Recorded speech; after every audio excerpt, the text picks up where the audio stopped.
तस्वीरों में जो ये बाबा आपको नजर आ रहे हैं, इनका नाम है संत सियाराम जी।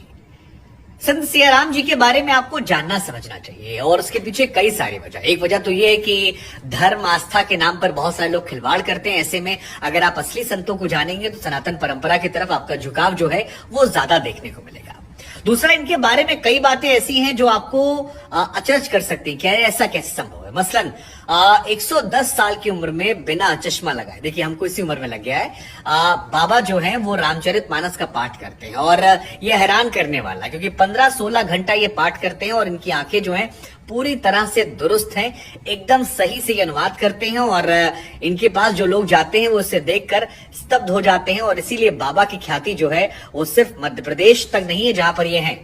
मध्य प्रदेश के खरगोन जिले में नर्मदा के तट पर बाबा का आश्रम है, लेकिन अब ये विश्व विख्यात होने लगे हैं। दूसरी बड़ी बात यह है कि बाबा जो हैं वो केवल एक सफेद लंगोट पहनते हैं। मतलब कोई भी मौसम हो, चाहे बरसात का, गर्मी का, या जैसे अभी हाड़ कपाने वाली ठंड है जिसमें हम और आप अंदर स्वेटर, जैकेट, इनर तमाम चीज पहनते हैं, बाबा कुछ नहीं पहनते, खाली एक सफेद लंगोट। और अपने आप को उन्होंने इस तरह से ढाल रखा है कि वो प्रकृति के साथ ढल गए हैं। अब बाबा के उम्र के बारे में 110 साल कहा था, कई मीडिया रिपोर्ट्स कहती है 100 साल के हैं। हालांकि मोटा मोटा जो सारी रिपोर्ट्स आप देखेंगे तो वो 110 साल नजर आती है। अब आते हैं बाबा जी की उम्र और उनके नाम को लेकर। सियाराम, ये अपने आप में नाम जो है अद्भुत है क्योंकि सीता और राम को मिलाकर सियाराम होता है। तो बाबा जी के बारे में आपको बताते हैं, बाबा जी जो हैं वो हनुमान जी के परम भक्त हैं। और ये कहा जाता है इनके बारे में कि 12 वर्षों तक बाबा जी ने मौन व्रत धारण कर रखा था, यानी कि किसी से कोई बात वो नहीं करते थे। 12 वर्षों की तपस्या, मौन धारणा के बाद जब उनकी जिह्वा से पहला शब्द निकला तो वो शब्द था सियाराम। हनुमान जी भी सीताराम की पूजा करते थे और सियाराम उनके मुंह से निकला। और उसके बाद जो वहां भक्त आते हैं उन्होंने बाबा को नाम दे दिया सियाराम बाबा।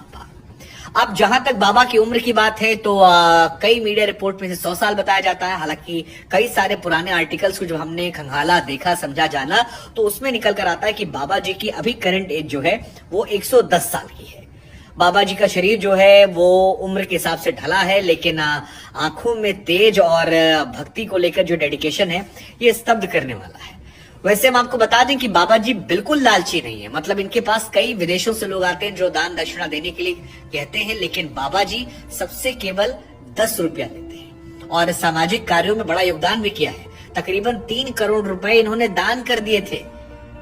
तो ये भी एक महिमा है संत की कि संत का हृदय कितना दयालु होता है, करुणा वाला होता है और बिल्कुल लोभ लालच से वो दूर रहता है। बाबा जी के बारे में एक और खास बात जो आपको जाननी चाहिए वो ये कि इस उम्र के पड़ाव पर भी वो स्वावलंबी है, यानी अपने दैनिक दिनचर्या के सारे काम जो है वो खुद करते हैं और किसी पर निर्भरता उनकी नहीं है। ये भी अपने आप में स्तब्ध है। नहीं तो बहुत सारे बाबा ऐसे होते हैं जो बहुत सारे चेले चपाटाओं से घिरे होते हैं, लेकिन बाबा जी के साथ यहाँ ऐसा नहीं है। तो ये भी एक अच्छी चीज हमको लगी जो हमें लगा आपको बताते हैं, आपको जानना चाहिए। अब जहां तक बात है बाबा जी के इतिहास को लेकर तो कहा जाता है कि महाराष्ट्र में इनका जन्म हुआ था और वहां से ये रहे। पढ़ाई वढ़ाई बहुत ज्यादा नहीं की थी, लेकिन फिर एक स्वामी जी इनसे मिलते हैं और उसके बाद इन्होंने परिवार का मुंह त्यागा, जीवन ईश्वर को समर्पित किया और हिमालय में बहुत दिन रहे। और उसके बाद जब लौटे तो फिर आकर नर्मदा के घाट पर यहाँ पर बस गई। यहीं पर इन्होंने अपना आश्रम बनाया है। ये भी कहा जाता है जब बाढ़ आई थी नर्मदा में उस दौरान खड़ेश्वर पूजा कर रहे थे और नाभि के ऊपर तक पानी आ गया था, लेकिन बाबा जी जो थे वहीं पर बने रहे, डटे रहे। और अभी भी देखिए आप इनको, आप स्तब्ध हो जाएंगे। लेकिन मेरे लिए जो सबसे हैरान करने वाली चीज है वो ये कि बाबा की आंखों में कोई दिक्कत नहीं है और ईश्वर की चमक, ताकत जो है उस ईश्वर की भक्ति में शक्ति दरअसल बहुत होती है और ये नजर आता है। गर्मियों में कूलर नहीं चाहिए, सर्दियों में ब्लोवर नहीं चाहिए, लालच नहीं है, मोह नहीं है। सारा जीवन जो है वो सीताराम करते हुए सियाराम बाबा का गुजर रहा है। और इनको देखकर हमको लगता है कि सनातन परंपरा को मानने वालों को, ऐसे लोगों को जानना चाहिए, तभी धर्म का बढ़ावा होगा। और आइए हम और आप जाने और नमन करें सियाराम बाबा को और वीडियो शेयर करें ताकि और लोग जाने।